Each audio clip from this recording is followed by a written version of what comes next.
Alright guys, I guess in this episode I have the key to this solution. I'm going to show how to take out the lock barrel out of this ignition. So say like where the indicators are, when you take off all this, there's these two pins here versus this one down here. So on this side with the two pins, you find where the center line is and you just come across a little bit and you can work out how far down to go by that. So there's my finger. So just, I don't know, about a centimeter down. You just drill a hole straight through, but you only like come in maybe 1 or 2 mil. Then with your pick you can push in here and you'll pull this out at the same time.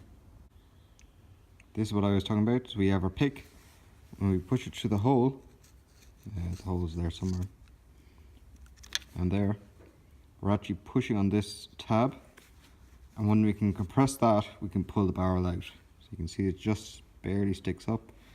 You don't actually need the key, you can pull any barrel out with or without a key. It just makes it a little bit easier if you do have the key. Just get a decent pair of mole grips or vice grips and just pull the barrel straight out. So this is an old barrel that I had. I obviously missed it the first time with the drill, but I did get it eventually. Alright, that's it out. So that's a pin, or a roll pin. It fits just there. So you can see where I've tapped out just here at the top. So now this assembly here should come off. And that's now the top of it off. So on this barrel I didn't have any key for it. And I wanted to use the barrel. So what I had to do was, I got an angle grinder. And on this side here, there's a little tab that sits out a bit.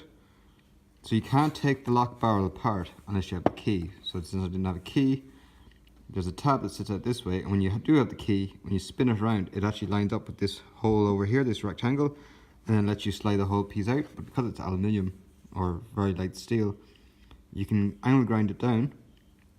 It won't affect the key, and then you can just push it out. So that's it there after coming out.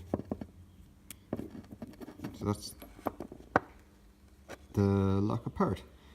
So again, these are all the little keys. They're numbered 1, 2, 3, and 4. Not these 4 here, but every pin can be a 1, a 2, a 3, or a 4.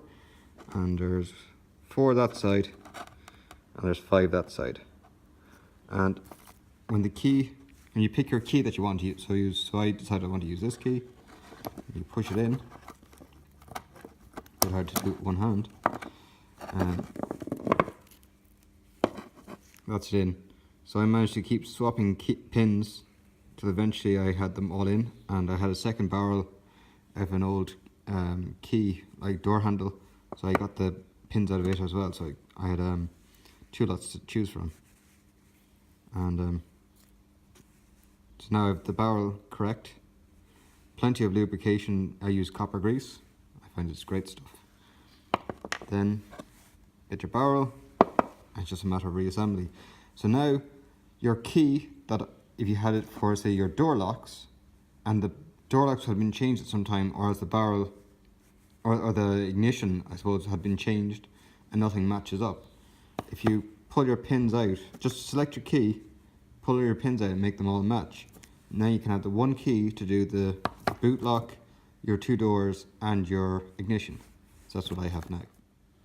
So what I like to do when I'm reassembling is obviously to use 2 hands.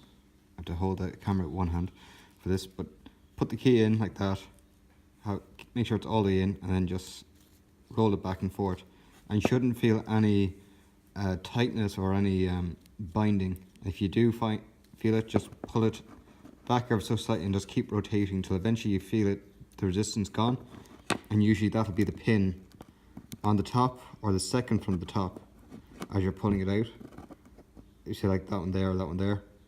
And basically just get a file and file them down a little bit smoother, because sometimes they will stick out a bit proud depending if your key is a little bit worn.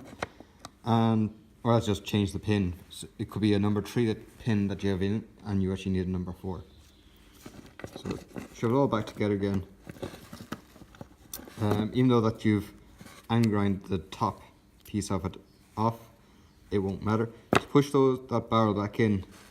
It helps to have the key. You can do it without the key, but it makes an awful lot easier if you do have the key when you're pushing it back in. Yeah, it doesn't really matter. If you do have the key and you're just recoding a lock from one key to another, you can obviously turn this around so that these two here will match up. I think it sits probably like that, or sits some way anyway. So yeah, I think it sits there. So those two would match up there, so there'd be a piece that sticks out and links into that. And then that would make it easier to put back together again. Obviously, since I had done away with that, I suppose you could say, and grinded it off, my key will fit in kind of anyway. But you'll just make sure that you can turn it nearly a full, like definitely 90 degrees. And yeah, then it's just a matter of reassembly. So the reason why this key was actually pulled apart was I could turn on ignition. So there's two different keys. So one key I could turn on ignition, but it wouldn't crank the engine because there's something stopping it from turning all the way around. Another barrel I didn't have any key for, but I assumed it was perfect, and it was. So what I did was I just pulled the barrel out and just recoded the second one that didn't fit any key to this key, and now it actually starts and cranks the engine. There's something worn somewhere inside this key, and it just won't turn the full way around. I've given up trying to figure out why, but and also the steering lock won't work with this. There's something worn down here in the corner, so it's just easier just to swap it across. So thanks for watching. Thanks for watching. I'm now on Patreon, so if anyone wants to support me there, that'd be brilliant. Definitely could do with some better camera equipment. My Patreon is Stephen Harper VW. That's STEVEN HERPER VW.